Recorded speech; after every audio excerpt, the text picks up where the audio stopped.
Shortly after, that same noble bursts into the room, asking about Lightning's condition.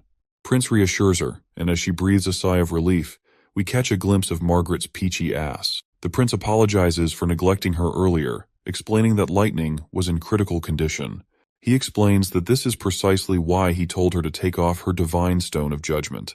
The woman gets cheeky and asks if Lightning is one of those witches. The boy reluctantly confirms it, and Margaret bursts into joy, claiming she knew it all along. She proudly declares that being from the Thunder family, it's natural for Lightning to be an extraordinaire. The prince is surprised to hear this, and Margaret explains that she has watched Lightning grow up. He then asks her about her connection with Lightning, and she spills that she met her while tagging along with Lightning's dad's exploration crew. Thunder, the hero of the fjords, uncovered Twin Peak Island, Sea Dragon Fjords, and mapped out the eastern coast and Infinity Cape during their voyage. Margaret explains that Lightning was born on the ship, but sadly her mother passed away from sepsis. Being the only woman on board, Margaret stepped in as Lightning's pseudo-mom, feeding her oatmeal since breast milk wasn't an option. After the voyage, Margaret bid farewell to the crew and set up her own business in Greycastle's capital. But 10 years later, she heard that Thunder and his crew got caught in a hurricane and supposedly sank to the bottom of the ocean. She never bought into that nonsense, though, and now that she's seen Lightning still kicking, she's convinced real explorers wouldn't just go down like that to some measly hurricane. The boy then asks if she's not bothered by Lightning being identified as a witch, and she bluntly says no. Nightingale, lurking in the shadows behind, taps the boy on his left shoulder to confirm the lady's honesty. On the other hand, Margaret goes on to explain that witches are both beautiful and powerful, which are the qualities she admires. She admits she wanted to adopt witches like our prince does, but the capital's prejudice against them squashes that idea. They both happily shake hands, bonding over their shared love for witches. Once they are finally partners, the woman immediately bombards our hero with questions if there are also more witches other than Lightning.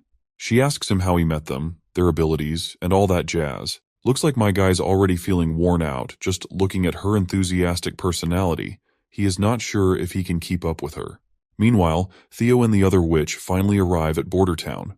She remarks it's quite the place for the Western realm, not what she expected the association to choose. She then grumbles about why there's no one here to roll out welcome mats for her. Theo pulls out a blue flag and waves it while standing over the hill. He explains it's a signal to the association that he has arrived with a witch at Hill. Meanwhile, the witch demands food. After hearing her demand, Theo sighs inwardly, remembering how she's been making him foot the bill for all the fancy meals on their way here, bossing him around with that massive sword of hers. And right now, she warns him once again that if he tricked her, he'll find his head rolling on the ground along with anyone else involved. Not wanting to provoke her further, he rolls his eyes and offers her the pouch of snacks. She explains that her friends should already be on a merchant ship sailing towards the fjords, making it too late for Theo even if he is trying to rat them out. Hearing this, the boy reminds her of the terrible environment at the fjords. The witch agrees, mentioning their plan to establish a sanctuary for witches there, led by Tilly Wimbledon. Once he hears that name, he is shocked to realize she's the sister of our hero. Right on cue, she notices someone approaching. She detects magical signatures and confirms that there are indeed witches nearby. Once they reach her, Nightingale immediately extends her hand and welcomes her to Border Town. As they stroll through the bustling town in the dead of night, the newcomer raises an eyebrow at the sight of children still being taught at this hour. Teacher Scroll explains it's a night school run by the town, catering not just to kids but to everyone studying here who's done with their day's work. The scar-faced woman then asks Nightingale if she is transcendent. Well, looks like our girl has never heard of this terminology before. The scar-faced woman then explains that transcendents can detect the shape and flow of magic due to transformations within their bodies caused by power. Teacher Scroll chimes in, admitting she can also sense many sisters in the crowd, but isn't sure if this qualifies her as transcendent. Scarface reveals that transcendent witches are exceedingly rare, with only 1 in thousands of witches being one. She herself has only met 3 so far, including Nightingale. The newcomer wisely advises her to keep her transcendent status under wraps, hinting that it's a closely guarded secret by the church as well. Meanwhile, Nightingale, ever vigilant, keeps a sharp eye on this new gal. She can clearly see that this woman is definitely a powerhouse, especially with that giant-ass sword that looks like it'd be a challenge for anyone to just hold. Scarface then inquires about the association's leader, Kara, In response, Nightingale somberly reveals Kara's death while she was looking for holy mountains. The new witch takes it hard and wants to know about their new boss. That is when they point her towards the castle, where all the witches also live. Hearing this, the woman's reaction is instant. She gets all edgy and asks if they've signed some shady deal with the ruler. But before she can get more rowdy, Wendy comes rushing and hugs this Scarface woman as if she's found her long-lost sister. Tears of happiness well up in Wendy's eyes as she thanks this woman for helping her back then, tearfully revealing that she is Wendy from the choir. Well, it turns out this Scarface woman is the same girl who wiped out all the priests inside that prison when Wendy was first thrown in.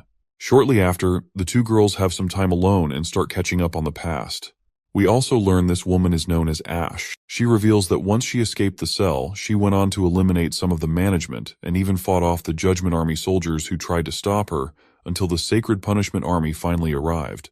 Wendy curiously asks what the heck this Sacred Punishment Army is. Ash explains that it's a force made up of the church's most skilled warriors, their secret weapon against transcendent witches. They were the ones who gave her that scar on her eye. Their strength and speed matched hers, but they seemed devoid of any consciousness. When she cut off a soldier's hand, he didn't hesitate to attack back with his other hand. She wasn't about to let those pests off easily. She hid during the day in the alleys of the old holy city, coming out at night to ambush messengers and the Judgment Army. Eventually, she had to flee when the church scoured the entire city. When Ash left, her clothes were practically glued to her because of blood. All bloody. If anyone caught sight of her like that, they'd probably think she was some wild, mindless beast. Wendy tries to calm her down, saying it doesn't matter now. She can blend in and live normally here because Roland Wimbledon, their ruler, treats their sisters well. But when Ash hears our hero's name, she flips out and rips the cup with her bare hands.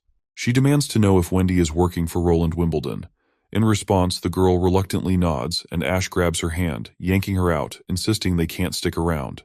Well, it looks like Ash also has the same image of Roland Wimbledon as others have, and she too thinks that he is just a pervy trash. The next day rolls around, and the women finally swing by to visit the prince. It seems like she's pushing to take the witches living here, but our hero isn't too thrilled by her unreasonable requests. Ash then reminds the prince that witches aren't anyone's property. They're free people just like everyone else. The boy is surprised by her boldness, and he assures her that he never considered them his possessions. Everyone in the border town lives there by choice, and it's their best sanctuary. The prince then warns her about the fjords she wants to take them to. He explains that crossing the sea is risky, and the fjords itself is plagued by erratic weather, tsunamis, and hurricanes, which makes it an unsuitable place to live. But the girl confidently fires back that Tilly Wimbledon is the one leading the charge. The prince is gobsmacked to hear about his sister and asks if Tilly hasn't already disappeared. Ash explains that the fifth princess has already gathered a bunch of witches and taken them to the fjords for safety from the church. She's sure Tilly can lead them to create their own homeland. She also chides our hero for foolishly spreading rumors about recruiting witches, warning that he has already attracted the church's attention. Nightingale gets ticked off at her for calling the prince a fool, but he calms her down. He then asks Ash, as a transcendent witch, how many soldiers from the Sacred Punishment Army she can take down. To which, she confidently states she can handle 3 quite easily. The prince stands up from his table, brimming with confidence, and boldly challenges her, saying she'll face off against his top knight. If she loses, it proves he can defend against the church's best armies. Ash wastes no time accepting the challenge, but is disappointed when the prince says he needs a week to prepare. He suggests she hang around the castle to experience town life from a witch's perspective, hoping it might change her mind about them. The girl just starts walking off, and the prince mentions feeling déjà vu from when they first met, like he's seen her somewhere before. Hearing this, the lady gets absolutely furious, demanding to know if he actually remembers her. She turns around with bloodshot eyes and a face full of anger, making it clear she would have torn him to shreds in the past if Tilly hadn't intervened. The poor guy is clueless about what she's saying, while Anna and Nightingale immediately catch on to the situation. They both ask her if he's also groped her peach in the past, but the prince shamelessly denies it. Well, can't blame my guy, since the real old pervert Roland has been 6 feet under for ages. Anna then asks if he's sure he can beat a transcendent witch with just a knight. My guy confidently says that if he designs a rapid-fire weapon that can match her speed and strength, he's got at least a 70% chance of winning. He mentions he's already gathered all the ingredients for making the firearm, which are sitting pretty in the storage room. He goes on about the nerdy chemistry stuff involved in making it, while poor Nightingale cleans out her ears and starts walking out, since all this doesn't make any sense to her in the slightest. Meanwhile, Lady Ash still can't shake off her impression that he was just a pervy molester, but now she senses a king-like aura from the prince. Suddenly, she's abruptly attacked by Nightingale, and she quickly steps back to dodge and quickly retaliates with her massive sword. Nightingale also sidesteps the attack like no big deal.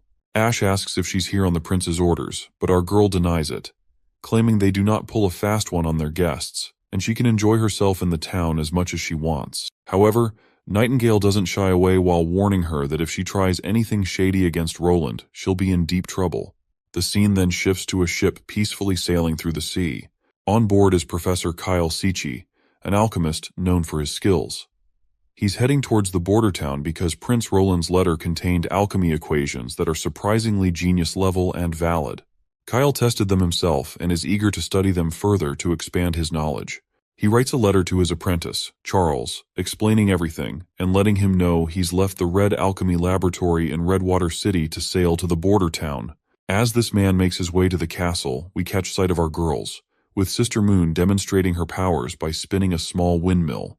She's feeling pretty chuffed when our prince compliments her skills and asks for her help in developing a direct current motor. The girls are all smiles, diving into learning about the law of induction. Their learning session gets interrupted by Knight Carter, who bursts in announcing the arrival of the alchemist from Redwater. The old man finally shows up before the prince, and after the pleasantries, Mr. Mustache wastes no time diving deep into discussing the equations from the prince's letters. The prince acts all chill about it, brushing it off like he stumbled upon those equations by accident. The old man is totally floored to learn that my guy came up with these equations on his own, but then he wonders if these were Royal Alchemy Society secrets. The prince just shrugs and cunningly spins the tale that these equations came from ancient books 400 years old. He slyly adds that back then, scholars preferred calling it chemistry instead of alchemy. This revelation really knocks the big mustached man for a loop. The prince nods, dropping more knowledge bombs like the law of conservation of mass, which basically says stuff doesn't just pop into existence, it just changes from one form to another. He then gives an example with a delicious cake he plans to eat, explaining how they'll absorb some parts and, well, get rid of the rest later by shitting it out. Professor Kyle still appears to be curious and asks what happens to the mass when a giant log is burned, since ashes weigh less. My guy calmly explains that the log's mass becomes gases and water vapor, leaving behind only ashes. Once my guy has the old man's attention, he casually digs through his drawers and pulls out a chemistry book, calling it a gold mine full of knowledge. He tells the old man if he wants this treasure trove, he'll need to work for him to earn it. Well, judging by the old man's reaction, it's pretty clear what his answer will be.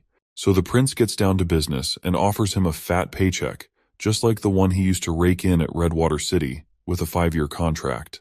With a snap of his finger, his old advisor magically appears with ink and a pen for the professor to sign. The prince also throws in a confidentiality agreement, making sure the professor won't spill any research secrets to other alchemists. While the professor is ready to go, he's not quite sure what he'll be brewing up in the border town lab. Prince Roland confidently declares that they'll be making high-density acids, the stronger the better. Once the old man is out of the room, Nightingale appears back and calls out the prince for spinning a whole web of lies. She reminds him that just yesterday, he had the Sister Scroll memorize and create that entire book. The prince cunningly admits he spoke white lies, explaining it was the only way to convince the professor, who wouldn't believe someone like this goofball prince could come up with such knowledge. I guess the lady gets where he's coming from, but she throws him off by asking who actually taught him all that stuff. Well, the prince just can't really tell her about his days as an underpaid engineer before coming into this world, so he remains silent.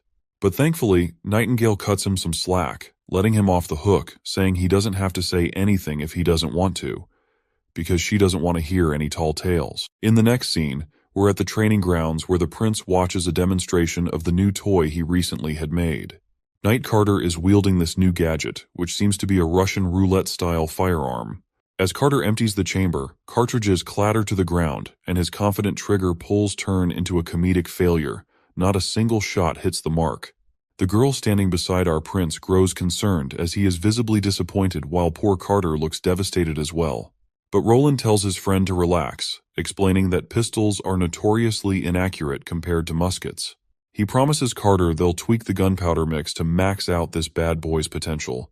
He tells him to keep practicing on the targets before facing off against the transcendent witch, Ash. Although Knight Carter isn't used to handling this gun, he can definitely appreciate its beauty and craftsmanship. Meanwhile, the prince reminds Carter not to lose the bullet casings since they're reusable and precious. Back at the castle, Lady Ash seems visibly upset. The witches living there are being stubborn and reluctant to leave. She's also scratching her head over the town's peculiarities, wondering what kind of magic Roland is using to hype up the villagers about those upcoming inventions of his. Just as she's thinking this, she spots something, and a chubby little pigeon trotting her way crashes into her. This little furball goes by the name Maggie, and she is apparently part of the 5th princess team. She asks the bird if everyone has reached the fjords, and the bird chirps back in its own language. Then, she inquires if the bird has eaten, and she sprinkles some breadcrumbs. The pigeon lights up and starts pecking at the food, but soon it becomes agitated, poking Ash angrily on her head, insisting she's not a bird. Suddenly, the seemingly ordinary bird begins to transform, turning into a cute little girl. She greets her friend once again, this time in their shared human language.